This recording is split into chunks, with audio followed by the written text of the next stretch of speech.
కొత్త జిల్లా ఏర్పాటుతో అక్కడి పొలిటికల్ ఈక్వేషన్స్ మారబోతున్నాయా? పాన్ పార్టీ అడ్డాలో పాగా వేసేందుకు అధికార పార్టీ ఈ ఫార్ములాను అమలు చేసిందే. ఒకే దెబ్బకు రెండు పిట్టల ప్లాన్ టీడీపీకి వర్కౌట్ అవుతుందే. ఇంతకీ ఏదా కొత్త జిల్లా? ఎలా ఉన్నాయి అక్కడి రాజకీయ సమీకరణాలు?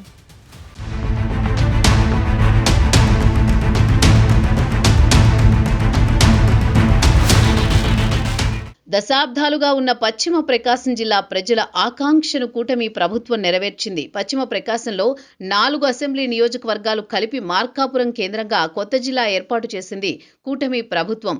ఒకప్పుడు కర్నూలు జిల్లాలో ఉండేది మార్కాపురం ప్రాంతం. 1970లో జరిగిన జిల్లాల పునర్విభజనతో మార్కాపురం ప్రకాశం జిల్లాలో కలిసింది. కర్నూలు నుంచి విడిపోయి ప్రకాశం జిల్లాలో కలిసినప్పటికీ జిల్లా కేంద్రానికి ఎంతో దూరం ఉండేది. దీంతో పాటు అన్ని రంగాల్లో ఈ ప్రాంతం వెనుకబడింది. దీంతో ప్రత్యేక జిల్లా ఏర్పాటుతో తమ ప్రాంతం అభివృద్ధి చెందుతుందని ఈ ప్రాంత ప్రజలు 5 దశాబ్దాలుగా ఎదురు చూస్తూనే ఉన్నారు. వైసీపీ ప్రభుత్వంలో పార్లమెంటు ప్రాతిపదికగా జిల్లాల ఏర్పాటు జరిగే సమయంలో మార్కాపురాన్ని కూడా జిల్లాగా ప్రకటిస్తారని ఈ ప్రాంత వాసులు భావించారు. జిల్లా ఏర్పాటు కోసం ఇక్కడ ప్రజలు పెద్ద ఎత్తున ఉద్యమాలు చేసినప్పటికీ వైసీపీ ప్రభుత్వం పెద్దగా పట్టించుకోలేదు.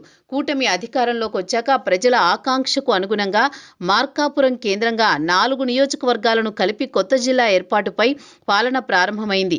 కనిగిరి, ఎర్రగొండపాలెం, గిద్దలూరు నియోజకవర్గాలను కలుపుకొని మార్కాపురం కేంద్రంగా జిల్లాను ఏర్పాటు చేసింది కూటమి ప్రభుత్వం. పశ్చిమ ప్రకాశం ప్రాంత వాసుల ఆకాంక్ష అయిన మార్కాపురం జిల్లా ఏర్పాటు వెనుక టీడీపీ పెద్ద స్కెచ్ వేసినట్లు అంచనా వేస్తున్నారు రాజకీయ విశ్లేషకులు. మార్కాపురం జిల్లాలోని ఎర్రగొండపాలెం, గిద్దలూరు, కనిగిరి నియోజకవర్గాలు వైసీపీ కంచుకోట లాంటివి. కాంగ్రెస్ పార్టీ తర్వాత ఈ నియోజకవర్గాలలో వైసీపీ ఆధిపత్యాన్ని సాధిస్తూ వస్తోంది.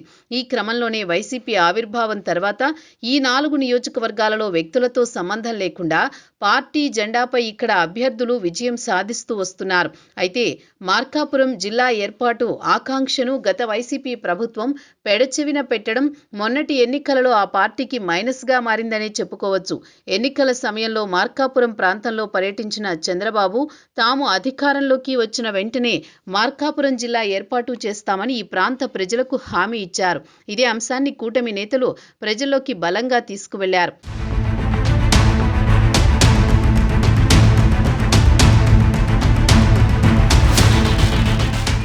ప్రత్యేక జిల్లా హామీ మార్కాపురం, గిద్దలూరు, కనిగిరి, ఎర్రగొండపాలెం నియోజకవర్గాలలో బలంగా పనిచేసింది.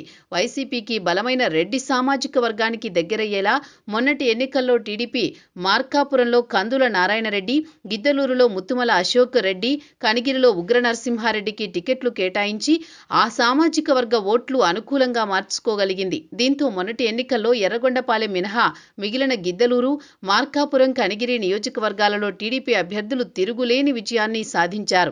మార్కాపురంలో 2004 తర్వాత తొలిసారి టీడీపీ విజయం సాధించింది. ఎన్నికల సమయంలో ఇచ్చిన హామీ ప్రకారం ఇక్కడ ప్రజల ఆకాంక్షను నెరవేరుస్తూ మార్కాపురం కేంద్రంగా 4 నియోజకవర్గాలను కలుపుకొని మార్కాపురం కేంద్రంగా జిల్లాను ఏర్పాటు చేసింది. ఆ ప్రాంత ప్రజల కల నెరవేరడమే కాదు, ప్రస్తుతం మార్కాపురం కేంద్రంగా పాలన జరుగుతోంది. మొన్నటి ఎన్నికలలో వైసీపీకి కంచుకోటగా ఉన్న 3 నియోజకవర్గాలను టీడీపీ గెలుచుకోవడంతో రాజకీయంగా ఇదే పట్టు కొనసాగించాలనే ఆలోచనతో ఉంది టీడీపీ అధిష్టానం. మార్కాపురం కేంద్రంగా కొత్త జిల్లా ఏర్పాటు క్రెడిట్ని మరింత గట్టిగా ఈ ప్రాంత ప్రజల్లోకి తీసుకువెళ్లేలా సైకిల్ పార్టీ ప్రణాళికలు అమలు చేస్తోంది.